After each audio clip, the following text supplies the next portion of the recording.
Good morning friends, welcome back to my channel. তো আজকে হচ্ছে শুক্রবার, আর শুক্রবারের সকাল বাজে 8:30। তো এখন থেকে আমি আমার ব্লগটা স্টার্ট করলাম। তো তোমরা আমার সঙ্গে থাকো, আশা করব তোমাদের ভালো লাগবে। তো এখন তো 8:30 বাজে, মানে গুনগুন রেডি হয়ে গেছে স্কুলের জন্য, দিয়ে ভাত খেতে বসেছে। আর আমাকে যে কি বলছে আমার ঠিক মনে পড়ছে না, তো অনেক কথাই তো বলে যা স্কুল যাওয়ার আগে এবং পরে, তো সেটাই বলছে।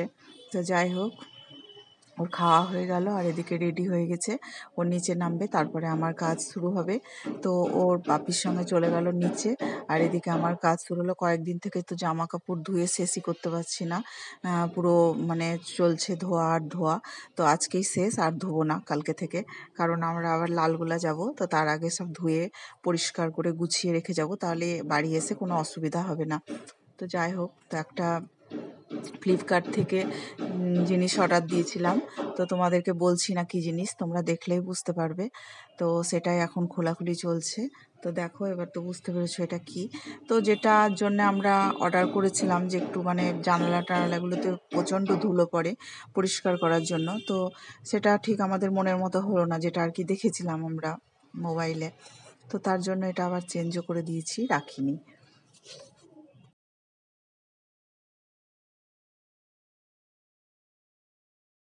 চলে এলে ফেরত দিলে তো অসুবিধা হয়, তারপরে আমরা আবার থাকছি না, ফেরত দেওয়ার ব্যাপারটা মানে কখন আসবে নিতে, সেই জন্য অনেকটা বাড়িতেই চেষ্টা করলো, কিন্তু না, কিছুতেই ঠিকঠাক হলো না। সেই সারা দুপুরই চললো এটা নিয়ে, যে যদি হয়ে যায় তাহলে আর ফেরত দিব না, রেখে দেবো, কারণ কোনো জিনিস নেওয়ার পরে ফেরত দিতে ইচ্ছেও করে না।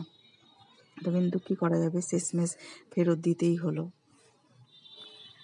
তো এখন বাজে বিকেল 5টা, আর বিকেল বলবো না, এখন শীতকাল, সন্ধেই হয়ে গেছে। এদিকে আমার সন্ধ্যার সব কাজ হয়ে গেছে, আর গুনগুন রেডি হয়ে গেছে, আর আমিও রেডি হয়ে গেছি, কারণ আজকে গুনগুনের ডান্স ক্লাস আছে। তো তার জন্য আমরা রেডি হয়ে বেরিয়ে যাচ্ছি। তখন মানে আমি আর গুনগুনি আজকে যাব, টোটোতে চলে যাব। অনেকটাই দূর আমাদের বাড়ি থেকে, সয়দাবাদ আর কি। তো একটু দেরিও হয়ে গেল আজকে, কারণ গুনগুনের এসে রেডি হতে, আবার ড্রেস চেঞ্জ করতে অনেকটাই টাইম হয়ে গেছে, মানে 5টা থেকেই ক্লাস শুরু হয়ে যায়। তো বাড়িতেই আজকে 5টা বেজে গেল। তারপর আবার নিচে টোটোর ব্যাপার আছে। তো চলো যাই নিচে, দেখি আবার টোটো পাই কিনা।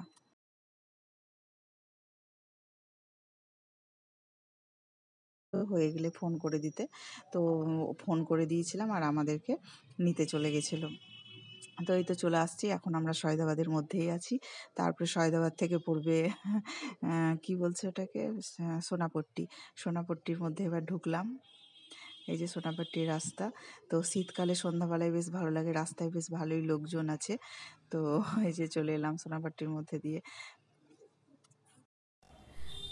বাইকে করে এলে কোনো টেনশন থাকে না, কারণ একটু, আর একা একা থাকলে, আমি আর মেয়ে থাকলে একটু কেমন কেমন লাগে রাস্তায়। যাই হোক, আর বাইকে থাকলে তো কোনো রাত্রি হলেও কোনো অসুবিধা হয় না। তো এখন রাত্রি বেশি হয়নি, 7টা মতো বাজছে।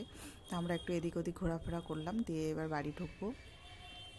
তারপরে একটু কেনাকাটা আছে, কারণ লালগোলা যাব আমরা। তো বলেইছি আমাদের ওখানে একটা অনুষ্ঠান আছে, তো তার জন্য লালগোলা যেতে হবে। তখন দেখি কবে যাচ্ছি।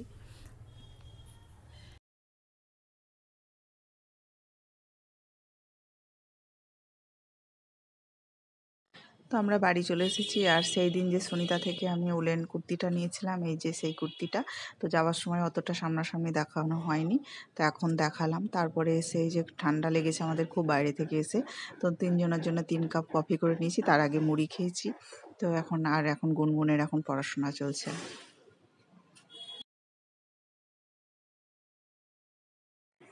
এখন যে ভিডিওটা দেখছো সেটা কিন্তু নেক্সট দিনের ভিডিও, মানে শনিবারের দিন সকালে। এখন বাজে সকাল 11টা। তো এখন গুনগুনকে নিয়ে এসেছি ছাদে, শ্যাম্পু করবে। তো ওর ভীষণ ঠান্ডা লাগছে, তাই বললো মা ছাদে গিয়ে শ্যাম্পু করব। আর মাথাতে ওর ভীষণ খুশকি হয়েছে, ঠান্ডার জন্য একটু শ্যাম্পুও ঠিকভাবে করতে পারে না, আর প্রত্যেক দিন স্কুল যায় সেভাবে স্নানও করতে পারে না। তো তার জন্য খুবই মাথায় খুশকি হয়েছে। তো একটা অ্যান্টি ড্যান্ড্রফের শ্যাম্পু নিয়ে এসেছি পতঞ্জলির, তো সেটা দিয়েই করে দেবো। তো ওর কথা হচ্ছে ওর গায়ে যেন জল না পড়ে, তো শ্যাম্পু করলে তো গায়ে জল পড়বেই, আবার মাথাটাকেও ঠিকভাবে রাখতে পারছে না। তো শ্যাম্পু করতে গিয়ে ওর গায়ের জামা প্রায় ভিজেই গেছিলো, দিয়ে তো যাই হোক শ্যাম্পু হয়েছে। কিন্তু এই ঠান্ডা দিন হলে এটাই মুশকিল, ভীষণ শীত কাতুরে আর ঠান্ডা, আর বাতাসও বইছে ছাদে। তো শ্যাম্পু করে দিলাম কিন্তু জামাটা ভিজে গেল। তো জামাটা ভিজে যাওয়াতেই ঠান্ডা লেগে যাবে, কারণ চুলটা শুকিয়ে নিচে নামবে।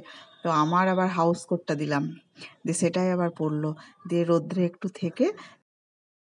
পতঞ্জলির অ্যান্টি ড্যান্ড্রুফ শ্যাম্পুটা আমি ইউজ করি, কিন্তু ওকে কোনো সময় করানো হয় না। তো এই শ্যাম্পুটাই সত্যিই কিন্তু খুশকি একদমই থাকে না। তো তোমরাও করে দেখো, খুবই ভালো শ্যাম্পুটা, চুলটা খুবই সিল্কি দেখায়। তো ওর চুলটাও তাই দেখাচ্ছিল, তো ওই জন্য ওকে করালাম। তো আজকে শ্যাম্পুটা কিভাবে করাচ্ছি তোমরা দেখতে থাকো।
গুনগুনের শ্যাম্পু হলো মানে আমি একটা বড়সড় যুদ্ধ জয় করে উঠলাম আর কি। তো ওকে শ্যাম্পু করানোর যে কত ঝামেলা, অত তো ভিডিও করিনি, তোমাদেরকে দেখাতে পারলাম না। তো যাই হোক, তো তার জন্যই ওর হেয়ার কাটিংটা আমি এইভাবেই ছোট করে রাখি।